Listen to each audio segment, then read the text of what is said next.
One of the biggest basketball games all season, it occurs tonight. It's the Lakers, it is the Clippers. They quite literally have identical records, both 41 and 38. Get this, both 21 and 18 at home. I'm not done. They are 20 and 20 on the road. It is an incredibly meaningful game, but the best thing one of the teams could do tonight is lose. See, I would be actively trying to avoid the 5 seed if I were in the Western Conference. Why? Because I would be actively trying to avoid Kevin Durant. You do not want the 5 seed at any cost. The Suns are sitting at the 4 seed. If you are the 5 seed in the Western Conference, then your reward for all your hard work in the regular season is seeing this man. Let me tell you about this man. He's 4-0 since he returned from injury. Kevin Durant is. That's with the Phoenix Suns. Let me tell you about this man. He's 7-0 in his time with the Phoenix Suns. Let me tell you about this man, Kevin Durant. He is 20-1 in his last 21 games, dating back to Brooklyn. So what you can gain by winning tonight, Lakers or Clippers, what you can gain by being the 5 seed, that's a date with Durant. But get this, what I suppose, just be the 7 seed. Because what is simpler to me, what is much simpler to me, is to beat OKC or the Timberwolves or the Pelicans and beat the Grizzlies 4 times than having to beat the Suns 4 times. I would rather have to win 5 games against this bunch than have to win 4 against that bunch. Because when KD plays with those Suns, that bunch of the Suns, this man, he don't seem to lose right now. A crazy thought, but a thought that I think will lead to the most success, Clippers or Lakers fans. Let's head to the desk. Let's head to the desk. Y'all know me. I got too much time to do too much thinking. And when I think of these ideas. Shady, you love Katie. You love Katie. She got. We were in the hotel in Phoenix. KD left me hanging during the Super Bowl, and he gave you a head nod. I'm still a little jealous. I'll be honest. But do you think that teams should actively be avoiding KD and the Suns? I'm going to say yes, but first, we got to clear this up. Clear it up. You over there talking about all this KD that, he's this and that. Yeah. But then on other days, you give him hate. You don't give him his credit. I don't give him hate. It's like you choose what days you want to. That's not for TV, true. I'm going to just roll with it. Like, I ain't hear it. That's not true. If you like him, I love it. Cool. My thing is, yes, teams should definitely, they don't want to play the Suns. Not when KD's rolling. You just said it. Out of 21, his last 21 games, they're 20-1. He's getting crazy busy right now. I love this.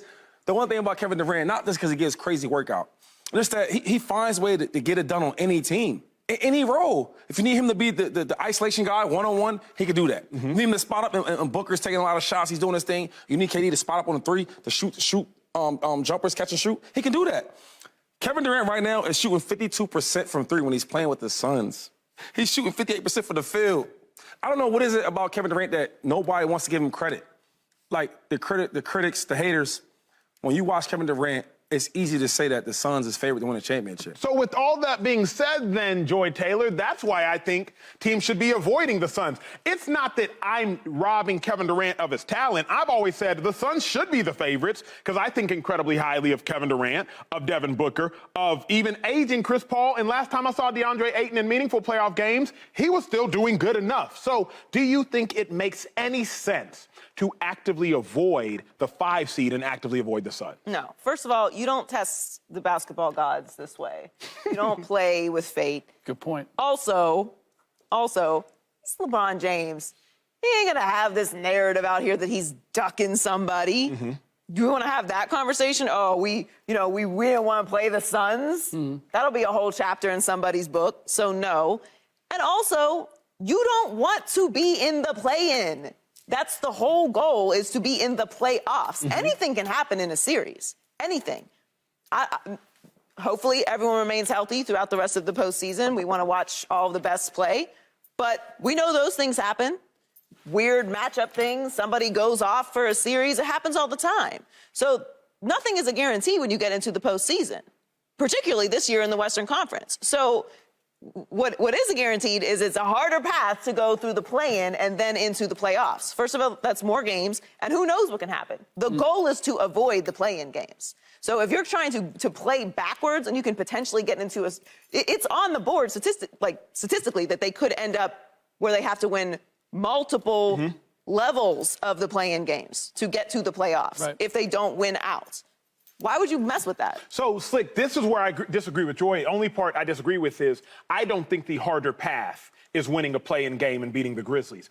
My supposition is that the harder path is trying to beat the Phoenix Suns, who are undefeated when Kevin Durant plays, beating them 4 times. Now, to Joy's point, anything can happen. People can get injured. You know, we don't wish that upon it, but, like, that really is your best case of beating the Suns, is hoping somebody gets hurt. That's why I surmise that, like, hey, avoid the Suns at all costs. You've covered the NBA for a long time. No. Crazy? Preferring the play-in over guaranteeing that I'm in the playoffs, yes. Because it's one game. It's like the NCAA tournament. The best team doesn't always necessarily win that one game. LeBron James has an off night. AD has an off night. Like, the margin of error is too thin to risk that you can't, you're out if you lose one game. So if I'm the Warriors or the Clippers, I don't want to play the Suns now because I'm not as good as I might be in a couple of weeks when Paul George is back or when Andrew Wiggins is back. Like, I'm going to get better, so I'd rather not see them now.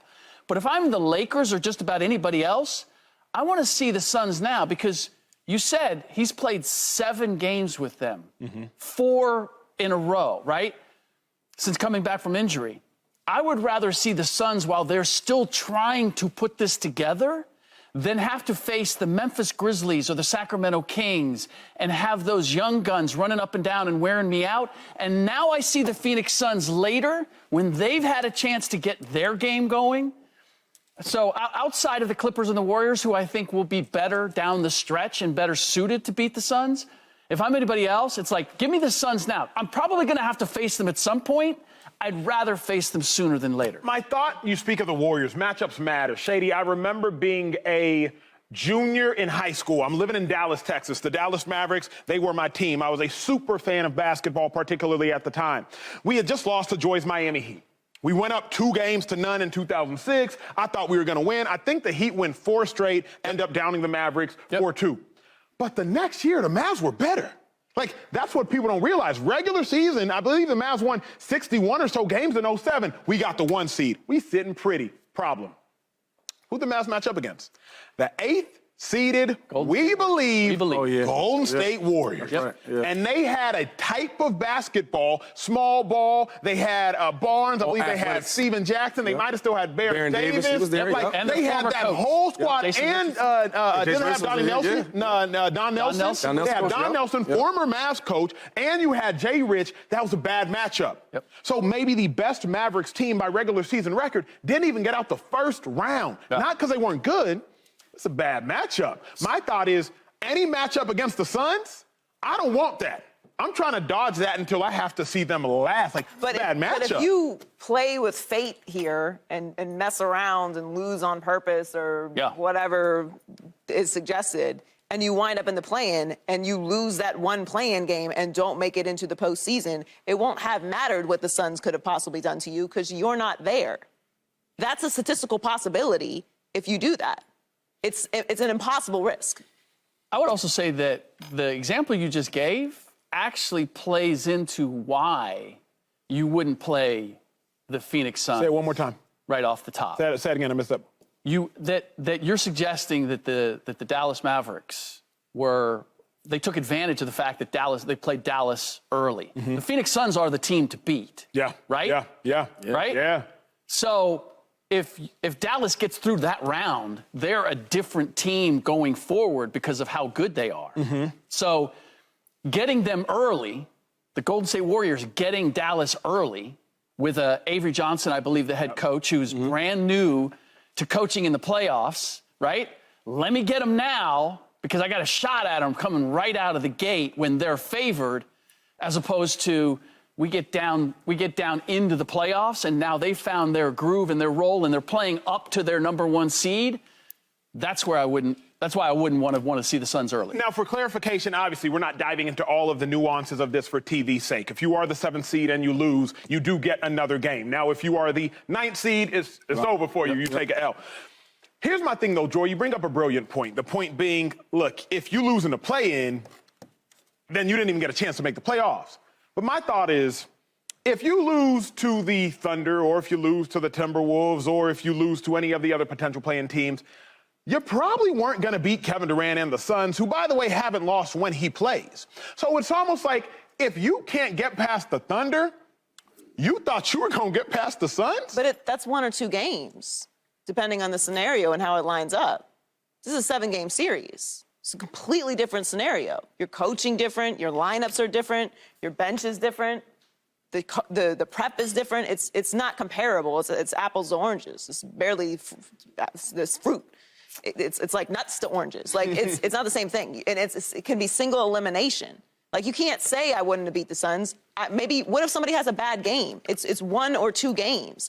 And also, you can say maybe you weren't good enough to beat the Suns, but you weren't good enough to make the postseason. And that's the more important part, is you did not make the postseason, because the play-in tournament is this weird limbo space that doesn't really count for anything, but can get you into the postseason. Let's face it, what we're really talking about are the Lakers. Okay, we keep talking kind of in general. But for the Lakers, and if I'm the Lakers, and I've got LeBron James and I got Anthony Davis, and they're already playing with Lakers and it'll be Clippers, right? Whoever wins tonight between the Lakers and the Clippers, the winner is a 5 seed, the loser is a 7 seed. That's really what's the impetus for this conversation. If the Lakers lose, they're the 7. They don't have to see the Suns. If the Lakers win, they're the 5. And if everything stands status quo and everybody wins out, Lakers have to see the Suns round 1. That was the impetus for the style. So here's the other part, is LeBron and AD, who are already playing banged up, now have to play play-in games and have to play potentially 40, 45 minutes in order to win those games. I got to do that, and then I got to turn around and I got to face who? The Grizzlies. The Grizzlies, right? I like that. I like those odds. But that's a young, athletic, up-and-down team. Yeah. But I'm kind of done with that. If you don't mind, What you want? I want to turn this a little bit. Do you, Slick? Do you? Shady let you off the hook a little too easily. I try to give my boy a pass. Right?